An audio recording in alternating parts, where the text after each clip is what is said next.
Je voudrais commencer par évoquer un souvenir douloureux. Fin du printemps 2025, banlieue de Texas, petite ville de Baytown, État du Texas. Une maison mobile ordinaire, une femme seule, mère de 41 ans, et son fils de 11 ans. Tout semble normal, comme pour beaucoup de gens. Mais lorsque la police est venue effectuer un contrôle de bien-être, une terrible réalité a été mise au jour, conduisant à l'inculpation de la mère pour un crime grave.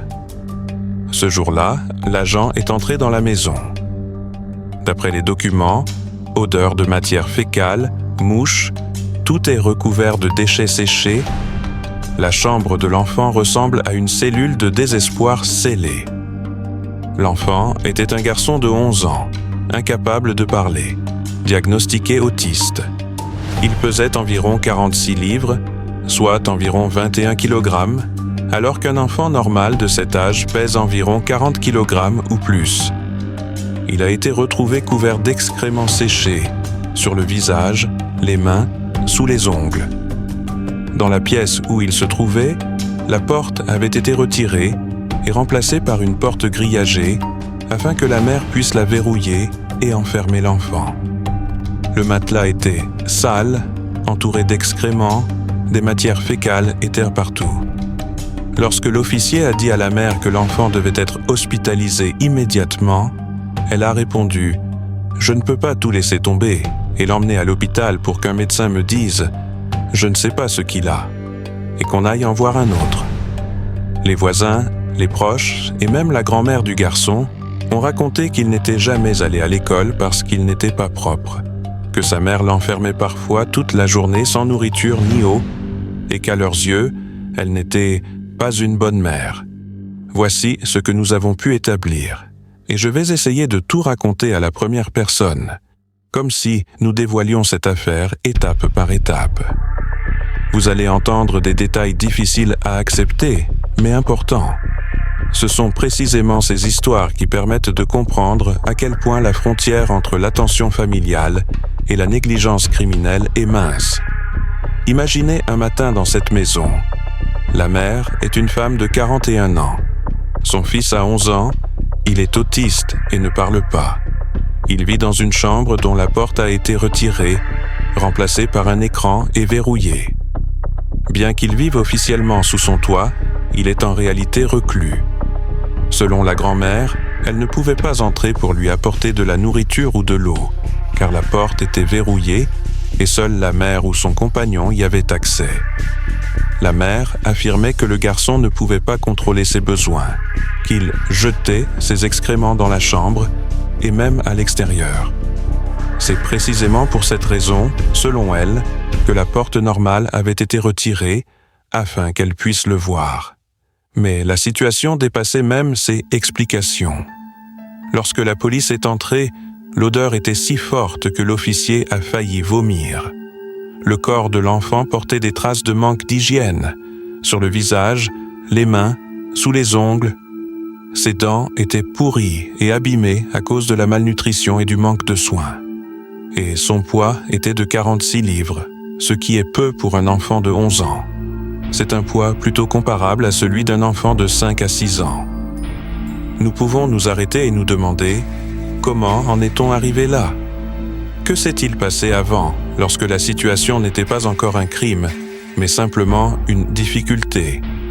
Car il est important de comprendre que les cas de ce type surviennent rarement de manière soudaine. Derrière eux se cache le temps, l'inaction, peut-être la peur, le désespoir.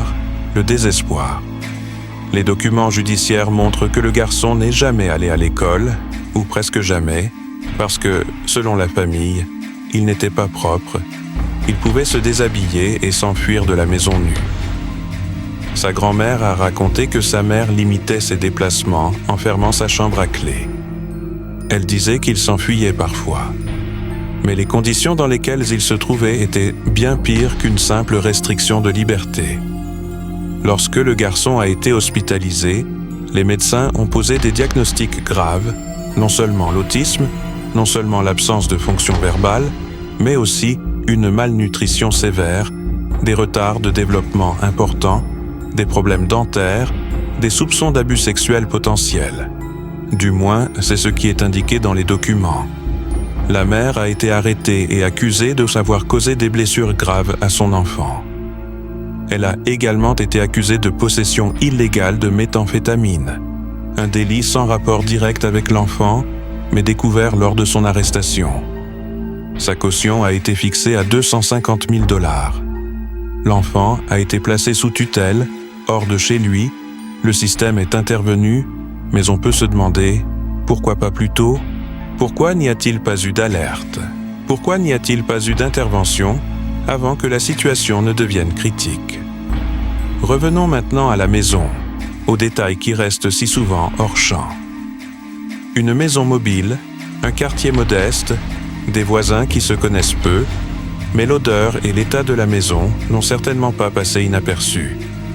Les agents sont arrivés suite à un appel d'urgence. La raison de l'appel, une demande de vérification de l'état de l'enfant. C'est le signe que quelqu'un a tout de même donné l'alerte.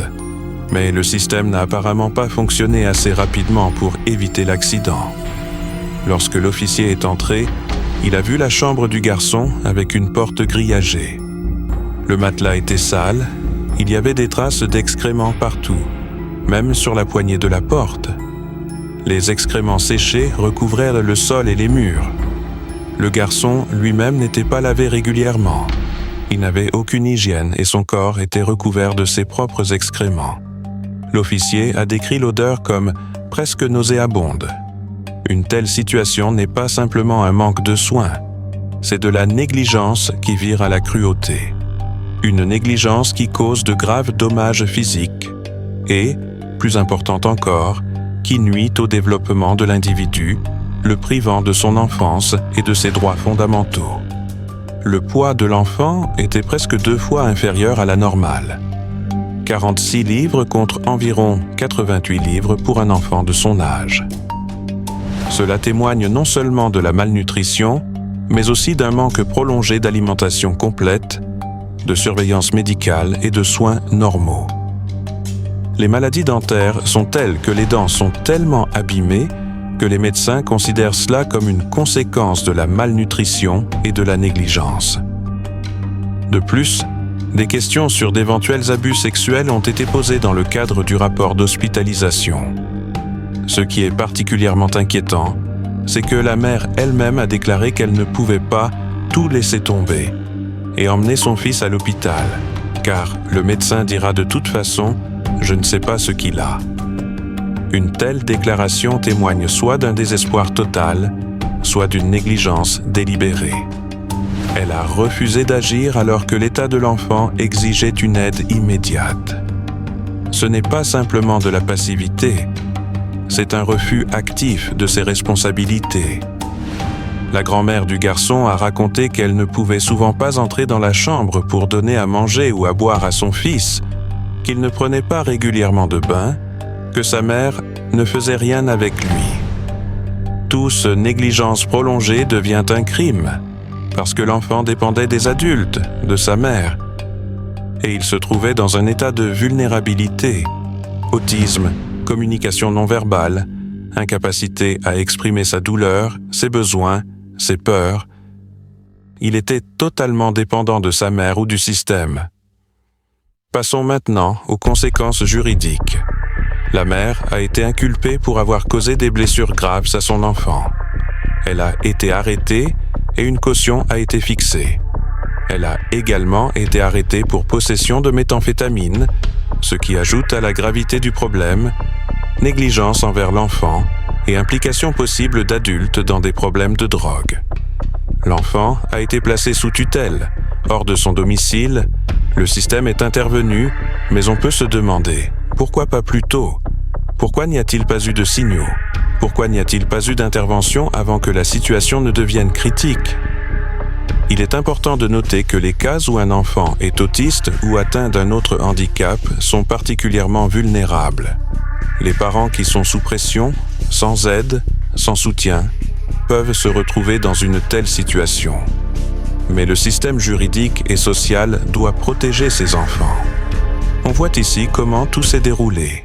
La mère, l'enfant autiste, l'isolement de l'enfant, l'absence de soins, puis l'intervention d'urgence de la police et l'hospitalisation. L'enfant autiste, qui ne parle pas, était privé de voix, privé de la possibilité de dire ce qui lui arrivait, et la mère qui n'a apparemment organisé aucune aide pour lui, ni éducative, ni médicale, ni sociale. Il est enfermé, isolé, privé de tout contact. Ce n'est pas seulement un problème quotidien, c'est une question de protection des droits de l'homme, de protection des enfants ayant des besoins particuliers. Que peut-on retenir de tout cela en tant que spectateur, en tant que société? Premièrement, un signal d'alarme, des enfants invisibles dans une maison, un espace fermé au monde extérieur, où les problèmes ne sont pas visibles de l'extérieur, où les voisins peuvent ignorer ce qui s'y passe. Deuxièmement, un système de soutien. Plus l'intervention est précoce, plus les chances sont grandes. Troisièmement, la responsabilité. La responsabilité des parents, mais aussi celle de la société, des voisins, des institutions, des écoles, des services médicaux. Lorsque nous pensons à une mère célibataire ou à un parent qui ne s'en sort pas, il y a souvent quelque chose de plus. Peut-être un manque de soutien, des problèmes de santé mentale, un manque de ressources. Mais lorsque la négligence dépasse les limites, lorsque l'enfant est privé de nourriture, d'hygiène, d'attention, cela devient un crime. Et la société ne peut fermer les yeux là-dessus. Cette histoire fait partie de celles après lesquelles il est difficile d'éteindre la vidéo et de continuer à vivre comme si de rien n'était. L'histoire d'un enfant qui a vécu ses 11 années dans le silence, l'isolement et la douleur, sans même pouvoir dire au monde qu'il avait besoin d'aide. Lorsque nous entendons parler de tels cas, il nous semble lointain, comme s'il se déroulait quelque part là-bas, dans une autre ville, avec d'autres personnes. Mais en réalité, ils sont plus proches qu'il n'y paraît. Parfois, les tragédies se déroulent juste derrière le mur, dans la maison voisine, dans notre rue. Et l'horreur, c'est que personne ne s'en aperçoit jusqu'à ce qu'il soit trop tard. Chacun d'entre nous a l'habitude de penser que le mal, c'est toujours quelqu'un d'autre, une sorte de monstre dont on parle aux informations. Mais ici, le mal s'est incarné dans la mère, qui aurait dû être la seule personne à protéger et à soutenir son enfant. Au lieu d'amour, une porte fermée à clé. Au lieu d'attention, la faim. Au lieu de chaleur, le froid et la saleté. Comment cela est-il possible? Pourquoi certains parents en arrivent-ils à un point où la compassion et la responsabilité disparaissent? Les questions sont plus nombreuses que les réponses. Mais une chose est claire, de tels cas ne sont pas le fruit du hasard, mais le résultat d'une société qui ne voit pas toujours ou ne veut pas voir la souffrance des autres. Il est important de se rappeler que chaque enfant, en particulier ceux qui présentent des particularités de développement, a besoin d'une attention particulière. L'autisme ne rend pas un enfant moins digne d'amour, d'attention ou du droit à une vie normale. Au contraire, il exige plus d'implication, de patience et de compréhension. Mais c'est précisément là où des efforts et du soutien sont nécessaires que l'indifférence apparaît souvent. Dans cette histoire, le garçon a été enfermé parce qu'il était difficile. Mais les difficultés ne justifient pas la cruauté. En tant que société, nous devons cesser de fermer les yeux sur de telles excuses. Si un enfant souffre, ce n'est pas l'affaire de la famille, c'est l'affaire de nous tous. Il est triste de réaliser que tout aurait pu être différent. Si quelqu'un l'avait remarqué plus tôt, si la mère avait demandé de l'aide, si les services sociaux étaient intervenus à temps, si les voisins, sentant l'odeur ou entendant les bruits provenant de la maison, avaient appelé et signalé la situation. Parfois, un simple appel téléphonique peut sauver une vie. Mais dans cette histoire, le silence a régné trop longtemps. Et ce n'est que lorsque l'enfant s'est retrouvé au bord du gouffre, lorsque son poids a presque diminué de moitié, lorsque son corps s'est couvert de saleté et de maladies, que le monde a enfin remarqué son existence. Cette histoire doit nous amener tous à réfléchir à notre propre rôle. Nous vivons à une époque où il est si facile de se laisser distraire. Les actualités, le travail, les réseaux sociaux, nos propres soucis. Mais dans ce flux incessant, nous ne devons pas perdre notre humanité. Si quelqu'un près de vous a besoin d'aide, si vous voyez qu'un enfant vit dans la misère, ne passez pas votre chemin. Ne pensez pas que cela ne vous concerne pas. Parfois, c'est justement l'indifférence qui devient complice du crime. Et peut-être qu'un jour, c'est justement votre attention qui sauvera la vie de quelqu'un. Pour les parents et les tuteurs, cette histoire est un rappel douloureux mais important.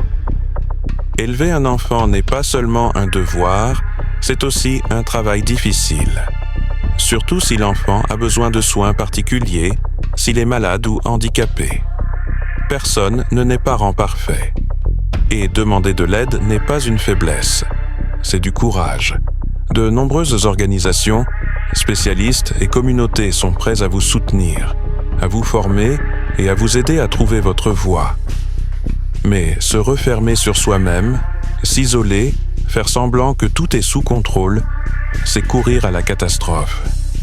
Pour ceux qui regardent cette vidéo, il est important non seulement de compatir, mais aussi d'en tirer une leçon. Nous ne pouvons pas changer le passé, mais nous pouvons influencer l'avenir. Parlez de ces histoires. Partagez-les pour que les autres sachent combien il est important d'intervenir à temps.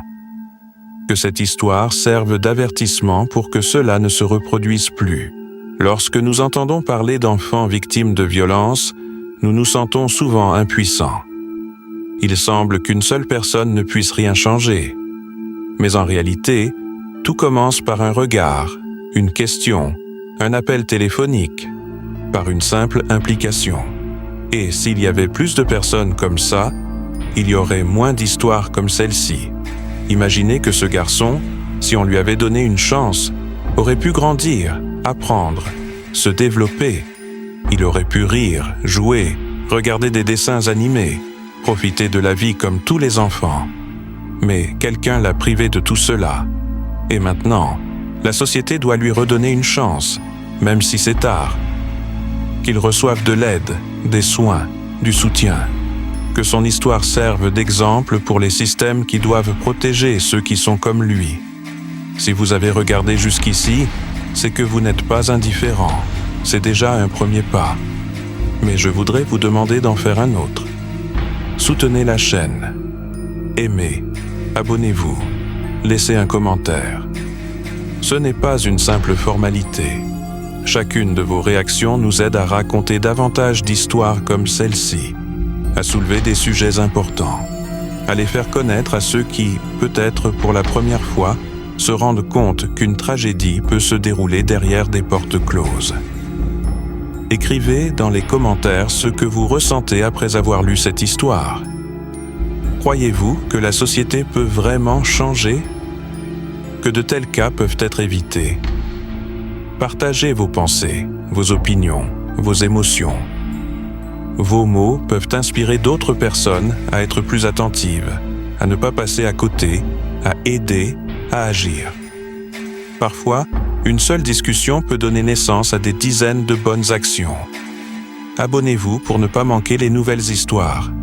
Ici, nous ne parlons pas seulement de crimes, nous parlons de la vie, du destin, de ce qui est important.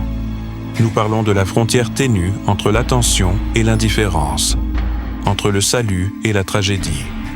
Et si au moins une personne regarde le monde avec plus d'attention après avoir vu cette vidéo, si quelqu'un aide un enfant qui souffre, alors nous aurons raconté cette histoire pour quelque chose. Prenez soin de vos proches. Soyez attentifs à ceux qui vous entourent. Et n'oubliez pas, le mal ne se combat pas avec des paroles grandiloquentes, mais avec des gestes simples. Si vous voyez quelqu'un souffrir, ne détournez pas le regard. Appelez-le. Demandez-lui ce qu'il va. Proposez-lui votre aide. Que la bonté ne soit pas l'exception, mais la norme. Merci d'avoir regardé jusqu'à la fin. Merci de ne pas être resté indifférent. Soutenez cette vidéo afin que davantage de personnes apprennent la vérité. Et peut-être que cela aidera à sauver la vie de quelqu'un à l'avenir. Abonnez-vous, écrivez un commentaire, dites ce que vous pensez, car chacun de vos mots contribue à lutter contre l'indifférence. Et parfois, un mot gentil peut faire beaucoup plus qu'il n'y paraît. Enfin, le plus important, n'oubliez pas que même dans l'histoire la plus terrible, il y a toujours de l'espoir. Ce garçon a survécu. Malgré tout ce qu'il a dû endurer, il a prouvé que l'esprit humain est capable de supporter même l'impossible. Il a maintenant un long chemin à parcourir pour se rétablir, physiquement et émotionnellement. Et même si ce chemin sera difficile, il a désormais à ses côtés des personnes qui veulent vraiment l'aider. Que sa vie devienne le symbole qu'il est possible de sortir de l'obscurité pour voir la lumière, si l'on est entouré de personnes qui ne restent pas indifférentes. Ensemble, faisons en sorte que de telles histoires ne se reproduisent plus jamais. 14 octobre 2022, Paris. Une journée d'automne comme les autres. L'air était imprégné d'une odeur de pluie. L'asphalte brillait sous les réverbères et les cours d'école se vidaient peu à peu. Les écoliers rentraient chez eux, certains couraient à leurs entraînements, d'autres s'attardaient pour discuter avec leurs amis. Parmi eux se trouvait une fillette de 12 ans nommée Lola Davière. Joyeuse, active, souriante, elle rentrait chez elle dans le 19e arrondissement de Paris, où ses parents travaillaient comme concierges dans un grand complexe résidentiel. Tout était comme d'habitude. Mais personne ne savait que ce jour serait le dernier de sa vie. Ce jour-là, Lola est sortie de l'école vers 3 heures de l'après-midi. Elle portait une veste blanche et un sac à dos contenant ses cahiers et son téléphone. Elle s'est dirigée vers la maison où ses parents l'attendaient toujours. En chemin, elle a enregistré un court message vocal à l'intention de son amie, lui disant qu'elle serait bientôt à la maison. Rien ne semblait présager le malheur. Vers 15h20, les caméras de surveillance ont filmé la jeune fille entrant dans l'immeuble avec une jeune femme. Les voisins avaient déjà vu cette femme auparavant. Elle s'appelait Dabia Benkired. Citoyenne algérienne de 24 ans, sans domicile fixe, elle vivait depuis plusieurs semaines chez sa sœur dans le même immeuble. Les enregistrements montrent qu'elle discute avec la fillette, puis toutes deux entrent dans l'ascenseur. Après cela, personne n'a plus revu Lola vivante. Lorsque le père de la fillette, Johan Davière, a compris que sa fille n'était pas rentrée à l'heure, il s'est inquiété. D'habitude, Lola prévenait toujours ses parents lorsqu'elle était en retard. Une demi-heure s'est écoulée, puis 1 heure, puis 2. Les parents ont commencé à appeler ses amis, ses professeurs, mais personne n'avait vu Lola après l'école. Johan a alors décidé de vérifier les caméras de surveillance. Et c'est lui qui a été le premier à voir ces images effrayantes. Sa fille suivait une femme qu'il connaissait comme étant l'amie d'une voisine. Il a rapidement compris que cette femme était la clé de l'énigme. La police a été immédiatement appelée. Les recherches ont commencé. Les policiers parisiens ont inspecté les environs et interrogé les habitants. Le soir même, un sans-abri a trouvé un coffre en plastique près d'un immeuble résidentiel. À l'intérieur se trouvait le corps d'une fillette de 12 ans. C'était Lola. Ce que les enquêteurs ont découvert a choqué même les criminologues les plus expérimentés. Le corps de la fillette portait des traces de torture et les chiffres 0 et 1 étaient écrits au feutre sur ses jambes. La cause du décès était une asphyxie mécanique. Les voies respiratoires étaient obstruées et des blessures causées par un couteau et des ciseaux ont été découvertes sur le cou. Tout indiquait que la fillette avait subi des souffrances inimaginables avant de mourir. L'enquête a été immédiatement ouverte. Quelques heures plus tard, la police a identifié la femme avec laquelle Lola était entrée dans l'immeuble. Il s'agissait de Dabia Benkired. Les caméras ont filmé vers 17h cette dernière sortant du même immeuble avec une valise lourde recouverte d'un voile. On voit sur les images qu'elle le traîne avec difficulté, comme s'il était trop lourd pour sa taille et sa force. Plus tard, il s'est avéré que c'était dans cette valise que se trouvait le corps de la fillette. Dabia est sortie dans la rue, s'est arrêtée dans un café où elle a laissé la valise sous une table, disant aux clients qu'elle vendait des organes à l'intérieur. Elle a ensuite appelé un taxi et est partie dans un autre quartier. La police l'a arrêtée dès le lendemain. La femme n'a pas opposé de résistance, mais son comportement a surpris les enquêteurs. Elle pleurait, puis riait, puis affirmait ne se souvenir de rien de ce qui s'était passé. Lors des premiers interrogatoires, elle a affirmé que tout cela n'était qu'un rêve, puis que d'autres l'avaient forcée à le faire. Elle a changé plusieurs fois de version, confondant les événements, comme si elle jouait avec la réalité. Les psychiatres qui l'ont examinée ont conclu qu'elle ne souffrait d'aucune maladie mentale grave. Elle est responsable de ses actes, consciente de ses actions, mais extrêmement manipulatrice et froide sur le plan émotionnel. Sa personnalité a été décrite comme narcissique, avec des signes de psychopathie. Elle alliait impulsivité, manque d'empathie et tendance au mensonge. L'enquête a établi que Ben Kired était arrivé en France en 2016 avec un visa étudiant. Elle a d'abord essayé d'étudier, mais a rapidement abandonné ses études et est restée en situation irrégulière. Pendant plusieurs années, elle a erré, vivant chez des connaissances, puis temporairement chez sa sœur. En août 2022, elle a été arrêtée à l'aéroport d'Orly sans papier et sans billet et a reçu l'ordre de quitter la France. Mais elle n'a pas exécuté cet ordre. Le système public n'a pas suivi son départ et 2 mois plus tard, le meurtre a eu lieu. La police a minutieusement reconstitué la chronologie de cette journée. Selon leur version, Lola rentrait de l'école lorsque Dabia se tenait à l'entrée de l'immeuble. Elle a demandé à la fillette de l'aider à entrer dans l'immeuble où vivait sa sœur. Lola a accepté car elle connaissait la femme de vue. La fillette a appuyé sur le code, l'a laissé entrer, et cela s'est avéré être une erreur fatale. Ce qui s'est passé ensuite est connu grâce aux aveux de la suspecte elle-même et aux preuves. Dans l'appartement de sa sœur, en son absence, Dabia a commencé à se disputer avec la fillette. Elle a peut-être été prise d'un accès de colère ou de jalousie. Les psychiatres supposeront plus tard que la femme voyait en Lola un symbole de pureté et de famille, ce qu'elle n'avait jamais eu elle-même. Ce contraste a déclenché en elle une impulsion destructrice. Elle a ligoté l'enfant, lui a fermé la bouche avec du ruban adhésif, lui a infligé de nombreuses blessures avec un couteau et des ciseaux, puis l'a étranglé. Elle a ensuite placé le corps dans un coffre en plastique, l'a enveloppé dans un drap et a décidé de se débarrasser des preuves. Plus tard, lors des interrogatoires, elle a avoué « Je savais ce que je faisais, mais c'était comme si quelqu'un me contrôlait. » Les enquêteurs n'ont trouvé aucune preuve indiquant que quelqu'un d'autre avait participé au crime. Tout indiquait qu'elle avait agi seule. Lorsque le corps a été retrouvé, les parents de Lola étaient au travail.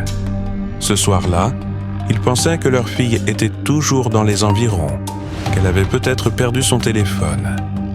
Mais lorsque la police est venue les voir et leur a demandé de se rendre au commissariat pour l'identification, le cœur de la mère s'est serré. En quelques secondes, la vie s'est divisée en un avant et un après. Près de 3 ans ont passé. Et voilà qu'en octobre 2025, le procès a commencé. La salle d'audience à Paris était bondée de journalistes. Dès le matin, les gens affluaient, certains pour le sensationnel, d'autres par compassion. D'autres encore simplement pour voir la femme que la France qualifiait désormais de monstre. Dabia Ben Kired a été conduite dans la salle menottée. Elle portait une chemise blanche, les cheveux attachés, le regard éteint. Elle s'assit sur le banc des accusés et, lorsque le juge lui posa la première question, elle répondit doucement « C'était horrible, je suis désolée ». Ces mots provoquèrent une tempête. La famille de Lola était assise au premier rang. Sa mère, Delphine Davier, n'a pas pu retenir ses larmes. Son père était assis en silence, les poings serrés. Le procureur a lu l'acte d'accusation. Viol, torture, meurtre d'une mineure avec une cruauté particulière. En France, chacun de ces crimes est passible d'une peine d'emprisonnement à perpétuité. Le procureur a décrit en détail ce qui s'était passé dans l'appartement, comment la jeune fille avait été ligotée, comment elle avait été torturée, comment elle avait été blessée, et comment, après sa mort, le meurtrier avait laissé d'étranges marques sur son corps. Lorsque les photos du corps sont apparues à l'écran, la mère de Lola a poussé un cri et s'est enfuie de la salle. L'avocat de la défense a déclaré que sa cliente n'était pas consciente de ses actes, qu'elle était en état d'émotion et qu'elle était le produit d'une enfance traumatisante. Mais le procureur a rappelé que la femme avait agi de manière calculée. Elle a tenté de dissimuler les traces du crime, a caché le corps, a appelé un taxi et s'est éloignée des caméras. Tout cela montre qu'elle comprenait ce qui se passait. Les témoignages des voisins ont également été entendus au tribunal. Un homme a raconté qu'il avait aidé Dabia à tenir la porte lorsqu'elle traînait sa valise. Il avait même plaisanté. « Elle est lourde, hein ?»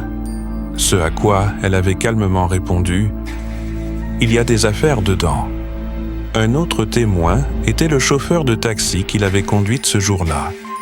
Il se souvenait que la femme répétait sans cesse « Je pars, je dois commencer une nouvelle vie ». Les psychiatres ont confirmé qu'elle avait effectivement eu un passé difficile. Ses parents étaient morts alors qu'elle était encore jeune. Elle vivait seule, sans stabilité, sans soutien. Mais malgré cela, elle était pleinement consciente de ses actes.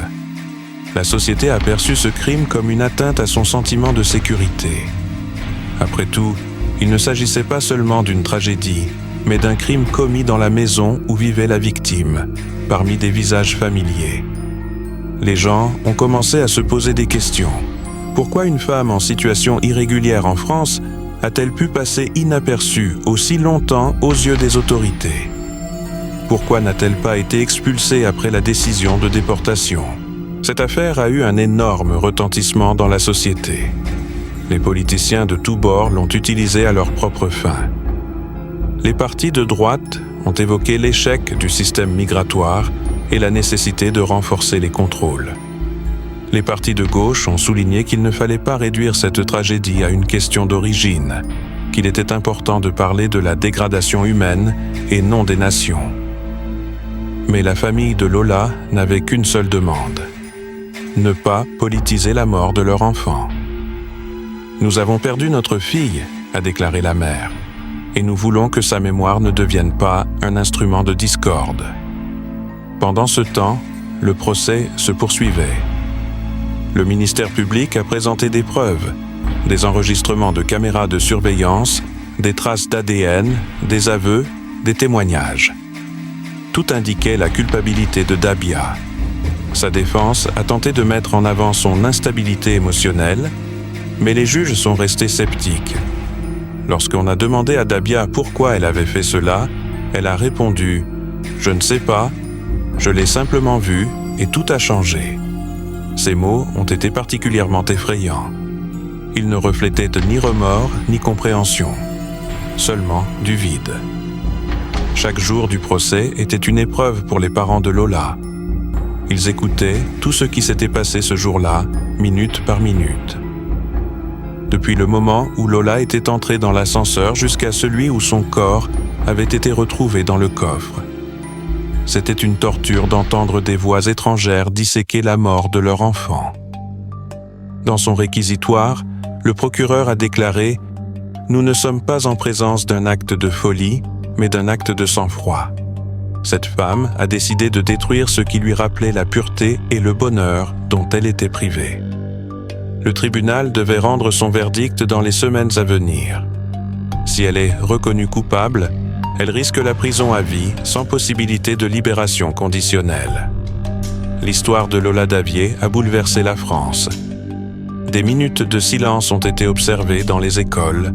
Des gens ont apporté des fleurs devant sa maison. Des photos de la fillette avec l'inscription « Lola, nous nous souvenons » ont été accrochées sur les portes d'entrée. Ce crime est devenu non seulement un symbole de la cruauté humaine, mais aussi un rappel de la frontière ténue entre sécurité et chaos. Après tout, Lola rentrait simplement chez elle. C'était une enfant qui faisait confiance aux adultes. Et cette confiance lui a été fatale. Cette histoire a poussé de nombreux parents en France à se demander comment protéger leurs enfants. Peut-on aujourd'hui être sûr qu'aucun mal ne se cache derrière la porte? Car le mal, comme l'a montré la vie, peut se trouver dans la maison même où l'on vit. Lorsque Dabia était assise au tribunal, les journalistes ont remarqué sa froideur. Elle ne regardait pas les parents de la fillette, ne montrait aucune émotion.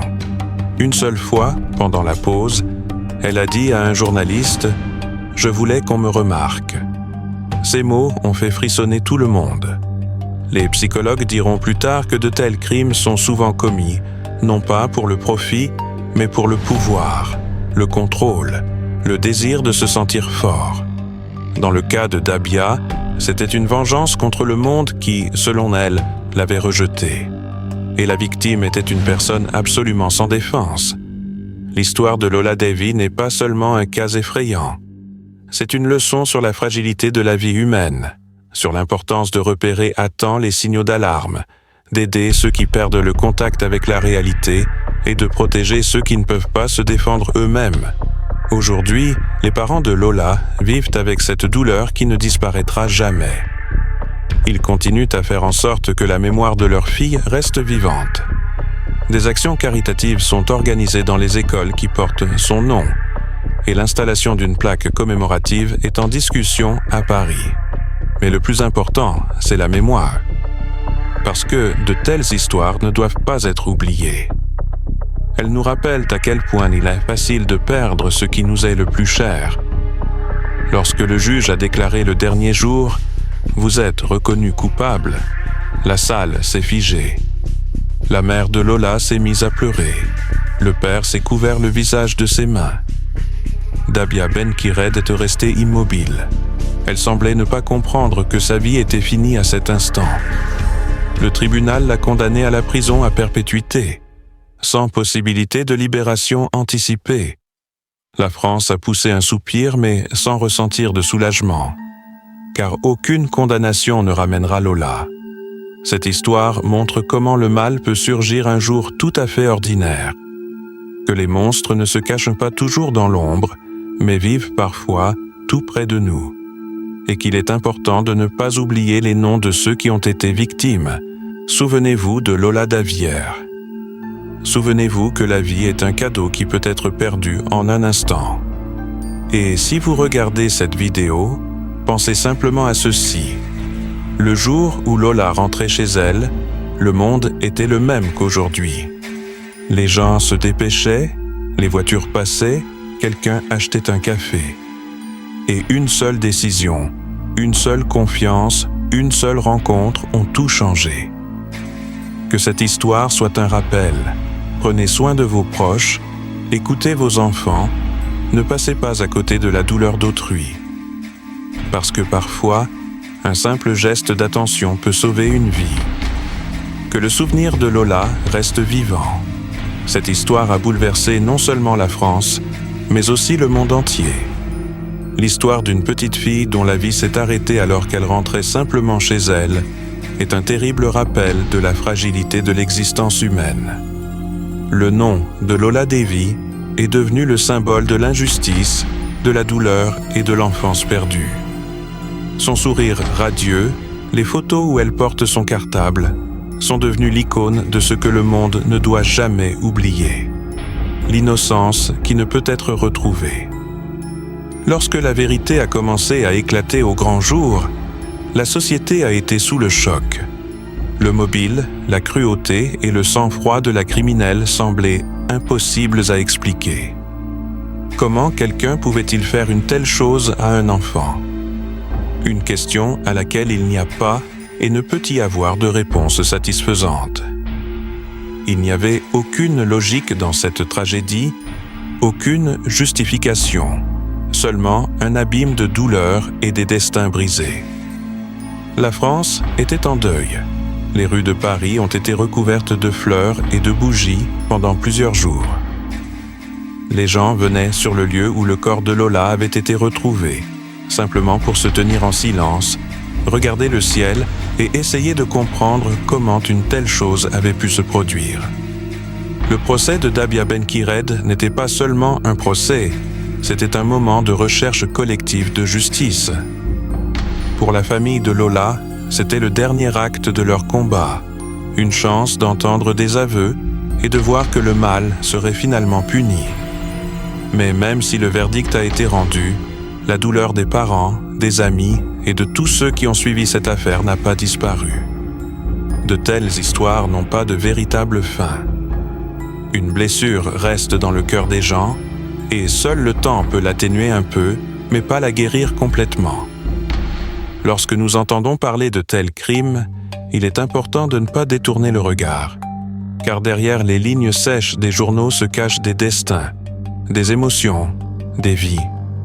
Et peut-être qu'en racontant de telles histoires, nous faisons un pas vers la prévention de tels événements. Pour que la société soit plus attentive, pour que chaque enfant soit en sécurité, pour que le mal ne puisse se cacher derrière l'indifférence. Si cette histoire vous a ému, si vous avez ressenti la même douleur, la même injustice que les parents de Lola, ne restez pas indifférents. Soutenez notre chaîne en vous abonnant, car c'est grâce à vous que nous pouvons continuer à raconter des histoires qui ne doivent pas être oubliées. Vos commentaires permettent non seulement d'exprimer votre opinion, mais aussi de créer une communauté de personnes qui ne restent pas indifférentes. Écrivez ce que vous pensez de cette histoire, si vous croyez en la justice, et comment, selon vous, on peut éviter de telles tragédies. Chaque like, chaque commentaire n'est pas seulement une réaction, c'est un pas vers la préservation de la mémoire de Lola. Pour qu'ensemble, nous puissions rappeler au monde que l'indifférence tue, mais que la mémoire sauve. Abonnez-vous à la chaîne, partagez cette vidéo, parlez de cette histoire à vos amis. Qu'aucune tragédie comme celle-ci ne reste dans l'ombre. Que la lumière de Lola reste à jamais un symbole d'espoir, montrant que même après les ténèbres les plus profondes, les gens sont encore capables de s'unir au nom du bien. Une froide matinée de décembre 2020 a changé à jamais la vie de la petite ville française de Cuzan. Tout a commencé tranquillement, comme la plupart des nuits d'hiver dans le sud de la France. Mais c'est précisément cette nuit-là qu'une femme de 33 ans, Delphine Jubilier, a disparu sans laisser de traces. Infirmière, mère de 2 enfants, aimée de ses collègues et voisins, elle a tout simplement disparu, comme si elle s'était dissoute dans l'obscurité. Personne n'a entendu de cris, ni vu de personnes suspectes. Seul son mari, Cédric, a signalé à la police que sa femme était sortie dans la nuit pour promener le chien et n'était pas revenue. Cela semblait être une nouvelle histoire de malentendu domestique, mais avec le temps, il est devenu évident que la disparition de Delphine cachait quelque chose de bien plus sinistre. Les semaines suivantes ont été un cauchemar pour toute la France. Des bénévoles, des policiers et des cynophiles se sont rassemblés autour de la maison familiale à Cuzan. Ils ont cherché partout, dans les bois, dans les rivières, dans les fermes abandonnées. Des milliers de personnes ont répondu à l'appel à l'aide. Seul le chien Delphine est revenu à la maison, désorienté, effrayé, comme s'il comprenait lui-même que sa maîtresse ne reviendrait plus. Mais aucune trace de la femme n'a été trouvée. Ni vêtements, ni téléphone, ni empreinte, rien. Au début, les soupçons pesant sur le mari semblaient trop évidents pour être vrais. Cédric Jubillard, plâtrier de profession, assurait à tout le monde que sa femme était partie seule au milieu de la nuit. Il a appelé la police, participé aux recherches, donné des interviews. Mais plus l'enquête avançait, plus les détails de son récit commençaient à ne plus coller. Il disait avoir entendu sa femme sortir promener le chien, alors que la nuit était glaciale et que le vent soufflait si fort qu'il aurait été étrange de sortir de chez soi sans raison. De plus, le téléphone de Delphine s'était tu juste après minuit. Pas un seul appel, pas un seul message. Les amis et collègues de Delphine se souvenaient que peu avant sa disparition, la femme était déprimée. Elle s'apprêtait à demander le divorce. Leur relation avec Cédric battait de l'aile depuis longtemps. Il était jaloux, en colère que sa femme consacre trop de temps à son travail et à ses enfants. La tension régnait dans leur maison et, selon les voisins, on entendait souvent des disputes ces derniers temps. Delphine disait à ses amis qu'elle ne se sentait plus en sécurité auprès de son mari. Elle rêvait de commencer une nouvelle vie, peut-être avec un autre homme qu'elle avait rencontré sur Internet. Tout cela faisait de Cédric le principal suspect, même s'il n'y avait aucune preuve directe. La police a commencé à le surveiller. Ils ont remarqué qu'après la disparition de sa femme, il était rapidement devenu froid et distant. Au lieu de rechercher activement son épouse, il plaisantait plus souvent, discutait avec ses amis de nouvelles rencontres et disait même que tout irait bien. Son indifférence a intrigué les enquêteurs.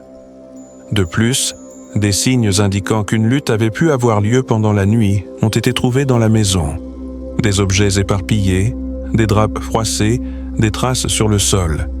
Mais aucune preuve biologique n'a pu être trouvée. Les mois passaient. La société exigeait des réponses. L'histoire de Delphine est devenue l'une des plus discutées en France. Son visage était omniprésent à la télévision, les recherches se poursuivaient, mais l'espoir s'évanouissait. La police a mené des enquêtes approfondies. Elle a vérifié les téléphones, les opérations bancaires, les messages. Il s'est avéré que Delphine avait effectivement l'intention de quitter son mari. Quelques semaines avant sa disparition, elle correspondait avec un autre homme, lui confiant ses craintes et ses projets d'avenir. Elle écrivait qu'elle craignait la réaction de Cédric s'il apprenait la vérité. Pour l'enquête, cela a constitué un élément clé. Lorsque Cédric a été arrêté en 2021, le pays s'est figé. Il a tout nié. Lors des interrogatoires, il s'est comporté de manière provocante, tantôt riant, tantôt accusant tout le monde autour de lui. Ses avocats ont insisté sur le fait que la police avait inventé un coupable sous la pression de l'opinion publique. Mais de plus en plus de preuves indirectes s'accumulaient contre lui. Son comportement le jour de la disparition, ses conversations étranges, les traces trouvées dans la voiture, sa tentative de se débarrasser de certaines affaires. Tout cela formait un tableau difficile à ignorer.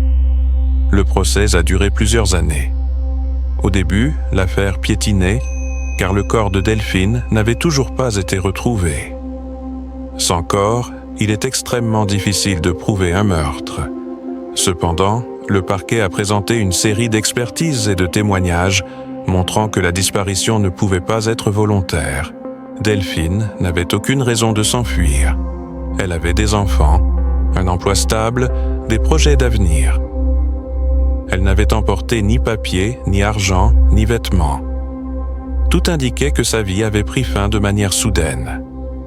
Les psychologues invités à témoigner devant le tribunal ont souligné que Cédric présentait les signes typiques d'un comportement de contrôle agressif.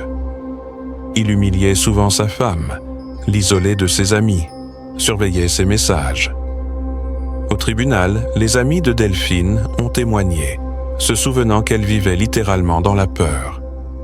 Certaines ont raconté que peu avant sa disparition, elle avait dit « Si quelque chose m'arrive, sachez qui est responsable ». Lorsque le procès a commencé, la salle était bondée. Les médias ont couvert chaque journée d'audience. Les avocats de la défense ont insisté sur le fait que l'affaire reposait sur des conjectures et que l'accusation ne pouvait prouver le meurtre sans corps. Mais en 2025, près de 5 ans après la tragédie, le tribunal a rendu son verdict. Cédric Jubillier a été reconnu coupable du meurtre de sa femme et condamné à 30 ans de prison. La décision du tribunal a bouleversé la société. Les gens ont applaudi, certains ont pleuré, car pour beaucoup, ce procès était devenu le symbole de la lutte pour la justice. Cédric a écouté le verdict sans émotion. Il continuait à clamer son innocence. Ses avocats ont immédiatement annoncé qu'il ferait appel. Mais la plupart des Français n'avaient aucun doute, c'était lui le coupable. Pour beaucoup, il était évident que seul l'homme qui vivait avec Delphine pouvait savoir comment la faire disparaître sans laisser de traces. La police n'a toujours pas retrouvé le corps, mais les experts estiment qu'il a soigneusement planifié son crime, se débarrassant de toutes les preuves. Au cours des années d'enquête, un grand nombre de spécialistes ont été impliqués dans l'affaire. Ils ont analysé les signaux téléphoniques, étudié les itinéraires, inspecté les plans d'eau, utilisé des drones et des caméras thermiques. L'un des experts a fait remarquer que Cédric, en tant que constructeur, savait parfaitement comment cacher un corps. Sa profession a pu jouer un rôle clé. Il comprenait la structure du sol, le béton, les moyens de dissimuler des traces. Certains pensent qu'il aurait pu enterrer le corps de sa femme sur le chantier où il travaillait à l'époque, mais aucune preuve concrète n'a été trouvée. L'histoire de Delphine Jubillard est devenue l'une des plus terrifiantes et mystérieuses de la France contemporaine. Elle a suscité un large écho dans l'opinion publique, car elle mêlait les thèmes de la violence domestique, de la trahison et de la perte tragique. De nombreuses femmes ayant vécu des situations similaires y ont vu le reflet de leur propre souffrance. Après cette affaire, les discussions sur les lois relatives à la protection des victimes de conflits familiaux se sont intensifiées en France. Le verdict rendu contre Cédric a été un moment important, non seulement pour la famille de Delphine, mais aussi pour tout le pays. Malgré l'absence du corps, le tribunal l'a reconnu coupable, ce qui est rare dans un quai où la justice a pu triompher dans des conditions d'incertitude. Les proches de Delphine ont exprimé leur gratitude aux enquêteurs qui n'ont pas abandonné après tant d'années. Sa mère a déclaré dans une interview « Nous n'avons pas retrouvé ma fille, mais nous avons découvert la vérité. » Ces mots sont résonnés comme l'aboutissement d'une lutte de plusieurs années. Aujourd'hui, 5 ans plus tard, le mystère de la disparition de Delphine reste entier. Personne ne sait où se trouvent ses restes, ce qui s'est passé cette nuit fatidique et pourquoi l'homme avec qui elle a vécu tant d'années a décidé d'agir avec une telle cruauté. Mais son souvenir reste vivant. Ses amis et voisins organisent chaque année des commémorations et allument des bougies devant sa maison. Les gens viennent non seulement de Kewsan, mais aussi d'autres villes pour rendre hommage à cette femme dont le destin est devenu le symbole de la lutte contre la violence. Cette histoire nous rappelle que le mal peut se cacher derrière les visages les plus ordinaires, que les rues tranquilles des petites villes recèlent des secrets qui restent parfois cachés pendant des années, et que derrière les sourires et l'apparence de bien-être se cache parfois une peur et une douleur dont personne ne soupçonne l'existence. Le verdict rendu contre Cédric Jubillard n'est pas seulement la conclusion d'une affaire pénale. C'est un rappel que la vérité finit toujours par éclater au grand jour. L'histoire de la disparition de Delphine Jubillard n'est pas simplement une affaire pénale de plus que l'on peut résumer en une ligne dans un bulletin d'information.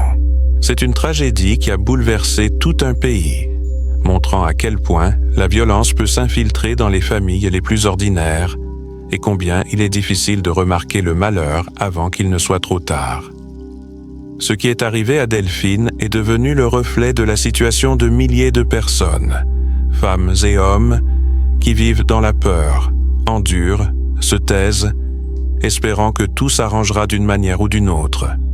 Mais cette histoire a prouvé que le silence devient parfois un verdict. Beaucoup de ceux qui ont suivi l'affaire ont espéré jusqu'au bout que Delphine était en vie.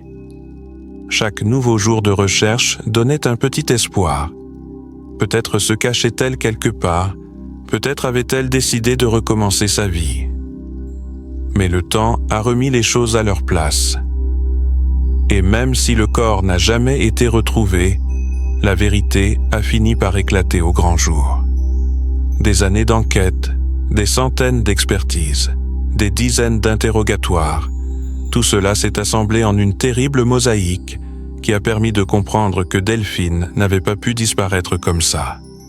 La condamnation de Cédric Jubiard est devenue le symbole d'une justice qui faisait tant défaut. Car combien de fois les crimes sont-ils commis là où on s'y attend le moins, dans les maisons, derrière des portes closes, sous le couvert de l'amour et de la vie quotidienne. Cette affaire a montré que même sans corps, même sans preuve directe, il est possible d'obtenir la vérité si des personnes prêtes à se battre jusqu'au bout s'emparent de l'affaire. Le tribunal n'a pas seulement puni le coupable, il a envoyé un signal important à la société. La violence, même cachée, ne restera pas impunie. Pour la famille de Delphine, ce verdict a été un soulagement amer. Sa mère, épuisée par des années d'attente, a déclaré « Maintenant, au moins, je sais que la justice existe. Mais derrière cela se cache une douleur qui ne disparaîtra jamais. Car aucune décision de justice ne rendra Delphine à ses enfants, ni n'effacera le souvenir de la nuit où elle a disparu. Son petit garçon et sa petite fille grandissent sans leur mère, mais ils ont désormais la vérité et le souvenir d'une femme qui s'est battue jusqu'au bout pour son droit à être libre et heureuse. À y réfléchir, cette histoire révèle bien plus qu'un simple crime. Elle reflète un problème dont on parle rarement ouvertement.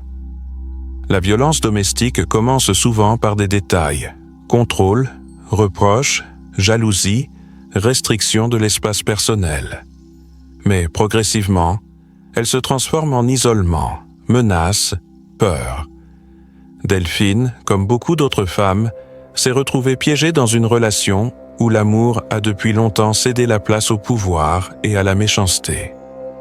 Son destin est un avertissement à tous ceux qui ferment les yeux sur les signes avant-coureurs. Il est important d'en parler. Il est important de se rappeler qu'il existe des aides, que le silence n'est pas une solution. Cette histoire a donné lieu à un vaste débat public en France. Les politiciens, les défenseurs des droits humains et les journalistes ont commencé à parler de la nécessité de nouvelles lois, de la protection des victimes et de changements systémiques. Des campagnes visant à reconnaître les signes de violence ont été lancées dans les écoles et les hôpitaux. Inspirés par le courage de Delphine, même posthume, les gens ont commencé à partager leurs histoires. Mais la tragédie de la famille Jubiard n'est pas seulement une page de l'histoire. C'est une histoire qui doit être racontée encore et encore pour qu'elle ne se répète pas. Pour que chaque femme qui vit dans la peur sache qu'elle n'est pas seule. Pour que chaque personne qui a été témoin de violence comprenne que le silence fait d'elle un complice.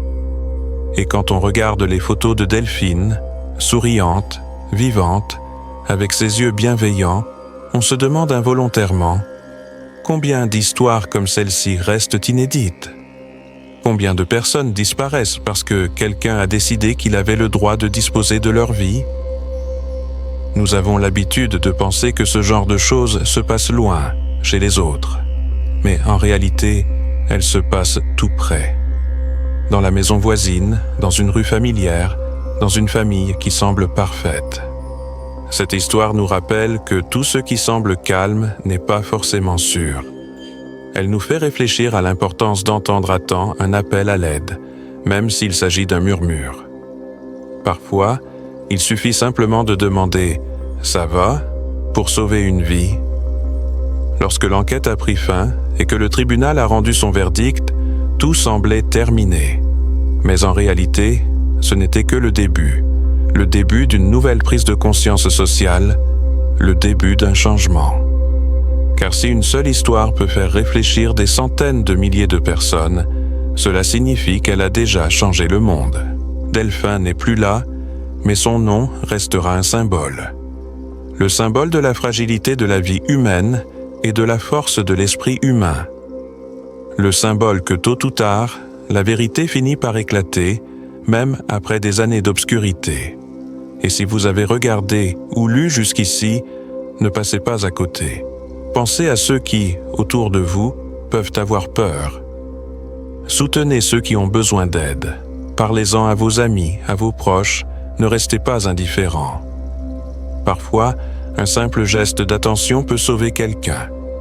Et maintenant, si vous n'êtes pas indifférent à ce genre d'histoire, si vous voulez que ces affaires ne tombent pas dans l'oubli, abonnez-vous à la chaîne. Vous y trouverez des articles qui rappellent que la vérité est importante, qu'il ne faut pas se taire face au mal. S'abonner, ce n'est pas simplement cliquer sur un bouton, c'est apporter votre soutien à une cause qui aide à préserver la mémoire des personnes victimes de violences et d'injustice. Écrivez dans les commentaires ce que vous pensez de cette affaire. Pensez-vous que le verdict est juste? Ou pensez-vous qu'il est impossible de prouver la culpabilité sans le corps? Votre opinion est importante. Ce sont précisément les discussions et les échanges de points de vue qui aident la société à aller de l'avant. Partagez vos pensées, vos émotions.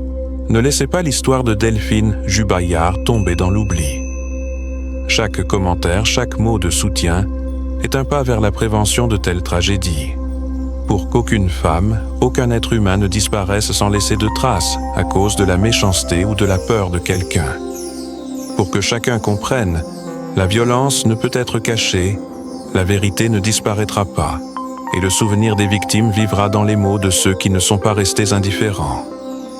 Abonnez-vous pour ne pas manquer les nouvelles histoires où nous parlons d'événements réels, de personnes dont le destin nous rappelle à quel point la vie est fragile et combien il est important de lutter pour la justice. Votre intérêt, votre activité, vos commentaires sont ce qui aide ces histoires et à être entendues plus fort. Car lorsque la société s'exprime, le mal perd de son pouvoir. L'histoire de Delphine n'est pas seulement le drame d'une famille. C'est une leçon pour nous tous. Que son nom nous rappelle que même dans les ténèbres les plus profondes, il y a de la place pour la lumière, que même à travers la douleur, on peut arriver à la vérité. Et la vérité, c'est ce pourquoi il vaut la peine de continuer à parler, à se souvenir et à agir.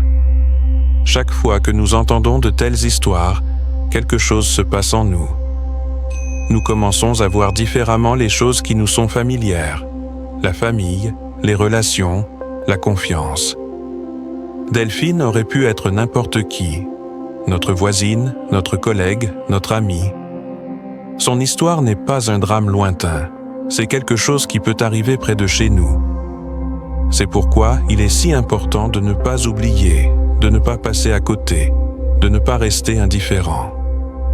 Chaque récit de telle tragédie est l'occasion non seulement de se souvenir, mais aussi de prévenir. Peut-être que quelqu'un vit aujourd'hui comme elle a vécu, dans la peur, mais n'ose pas en parler. Peut-être que quelqu'un de votre entourage a le sentiment de perdre sa liberté, d'être opprimé par une force invisible, mais n'ose pas demander de l'aide.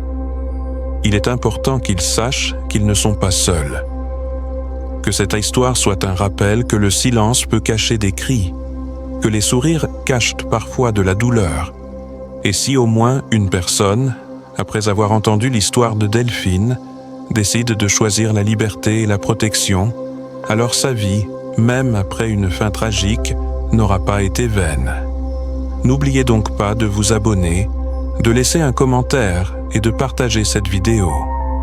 Que la vérité résonne plus fort, que la mémoire de Delphine Jubayar reste vivante, et dans les autres à trouver la force et le salut.